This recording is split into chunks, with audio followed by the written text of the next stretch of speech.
1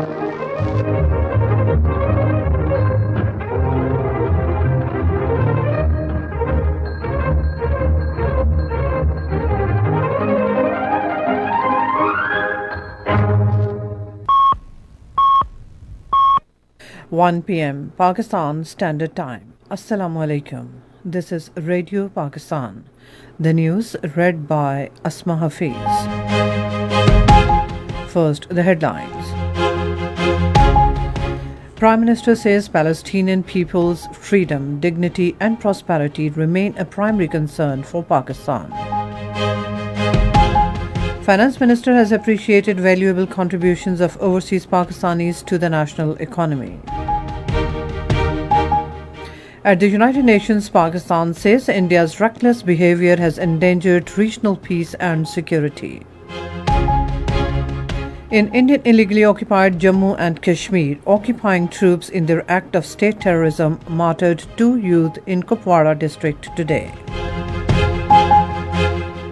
And now the news in detail.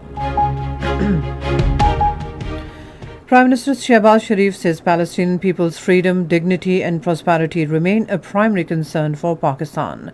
In a post on his X handle, he said that establishment of a strong and viable Palestinian state with pre-1967 borders and Al-Quds al-Sharif as its capital remains the bedrock of Pakistan's Middle East policy and will remain so. Shehbaz Sharif said the most important priority for Pakistan was the immediate cessation of genocidal campaign imposed on Gaza.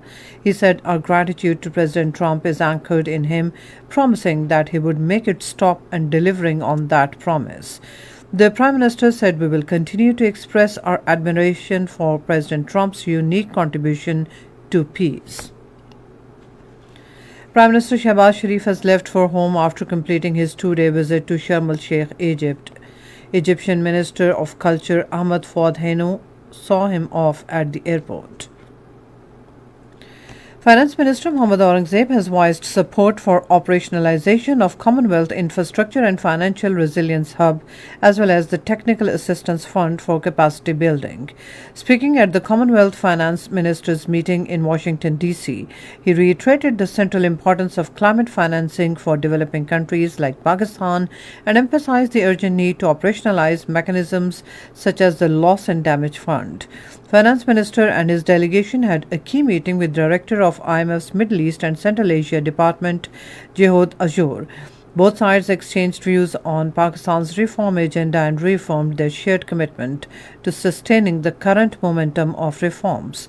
Speaking at a dinner hosted in his honor by Pakistan Ambassador to the U.S., Rizwan Saeed Sheikh, at Pakistani Embassy in Washington, D.C., Finance Minister appreciated the valuable contributions of overseas Pakistanis to the national economy.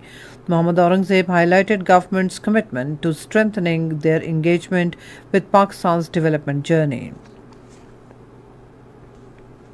Minister for Religious Affairs Sardar Muhammad Yusuf has appreciated the role of the Muslim World League in promoting unity, interfaith dialogue and humanitarian cooperation. He made these remarks while talking to the visiting Secretary General of the Muslim World League, Dr. Muhammad bin Abdul Karim Al Isa in Islamabad. The Secretary General of the Muslim World League emphasized that the unity of Muslim Ummah is more important than ever before to cope with the new challenges.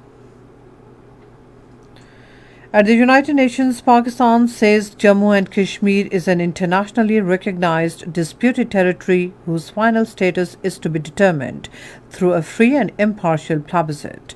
Exercising the right to reply at the 4th committee meeting on the decolonization items, Minister at Pakistan's permanent mission to the UN, Asif Khan, recalled that India itself had brought the matter to the Council, yet now refuses to honor its solemn commitments under international law and the Charter of the United Nations.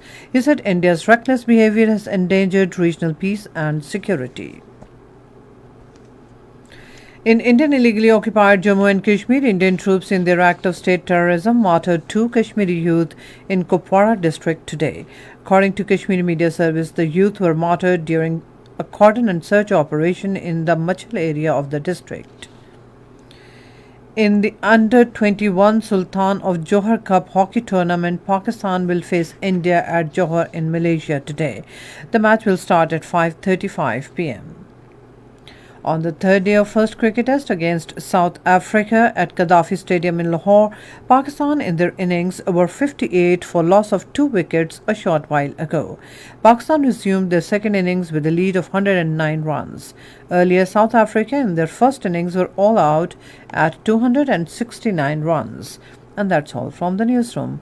For more news and analyses, log on to our website radio.gov.pk and also watch live video streaming of our bulletins on the link facebook.com/Radio Pakistan News Official.